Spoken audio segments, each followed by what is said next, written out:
আমি কবিতা লিখি। আমার স্বপ্ন আমার লেখা একদিন সবাই পড়বে, আর আমার কবি হিসাবে খুব বড় নাম হবে।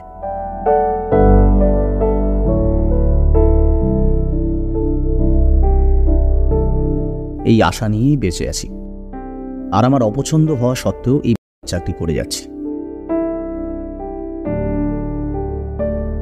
যাই হোক, দেরি হয়ে যাচ্ছে।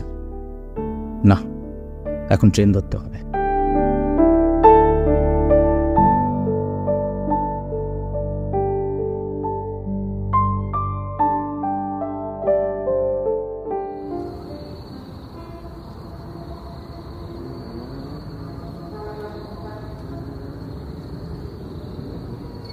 প্রতিদিন এক রুটিন।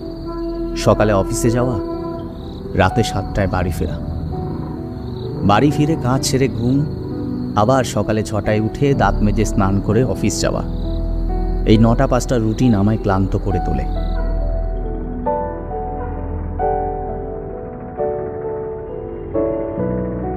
তবু এই চাষার জীবনে একটাই আশা, একদিন আমার কবিতা ছাপা হবে, জগৎজোড়া নামও হবে আমার।